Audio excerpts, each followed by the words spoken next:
আসসালামু আলাইকুম রহমতুল্লাহ। আশা করছি সবাই ভালো আছেন। এই তো আজকে গিয়েছিলাম একটু চাঁদপুরে, কিছু জিনিস কেনাকাটা ছিল, সেগুলো কেনাকাটা করতে।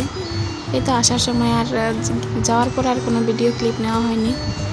তো বাড়িতে আসার পরে এই তো পেয়ারা খাচ্ছিলাম মরিচ দিয়ে। তো এই তো তারপরে আমার ছেলের জন্য একটা চিপস এনেছিলাম, তো ও খাচ্ছিল, সাথে আমিও কিছুটা খাচ্ছিলাম। এই তো তারপরে দুপুরে খাওয়া দাওয়া শেষ করলাম। খাবার খাওয়ার পর একটা মালটা খেলাম। আমাদের ঘরে প্রায় 30 কেজি তো হবে কমপক্ষে যে মালটা এসেছে। এতদিন আব্বুকে যত মেহমান দেখতে এসেছে, কম করে হলো 200 জন তো আসছে, সবাইকে দেওয়া হয়েছে মালটা, তাও এখনও এগুলো শেষ হয় না। আব্বু তো খায় না, বলে গ্যাস হয়ে যায়, এই জন্য আব্বু মালটা খেতে চায় না। এই তো তারপরে আমাদের বাড়িতে আব্বু কিছু আদা চাষ করেছিল, এই আদা গাছগুলো আর কি কিছুটা নষ্ট হয়ে গেছে। আব্বু এখন যত্ন নিতে পারে না, তো তাই। তো এখানে বাচ্চারা খেলাধুলা করছিল, বিল থেকে শাপলা পাতা এনে খেলাধুলা করছিল।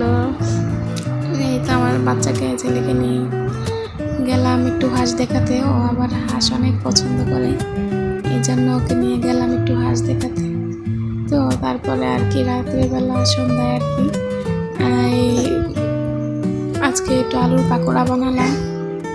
আম্মুর জন্য এই ইলেকট্রিক চুলাটা নতুন কিনে এনেছি আজকে। তো সেটার মধ্যে আজকে আমি প্রথম আলুর পাকোড়া বানিয়ে সেটাকে উদ্বোধন করলাম আর কি। এই তো সবাই মিলে তারপরে সন্ধ্যার নাস্তা করে নিলাম আলুর পাকোড়া দিয়ে, নতুন চুলা বানানো আলুর পাকোড়া। তারপর সন্ধ্যাবেলা আমার চাচাতো ভাই গিয়েছিল মাহফিলে, তো বললো কি আনবো আপু, তা আমি বলে দিলাম ঠিক আছে তাহলে চটপটি নিয়ে আসি। আজকের জন্য এতটুকুই। ভালো থাকবেন সবাই, দোয়া করবেন। দেখা হবে অন্য ভিডিওতে।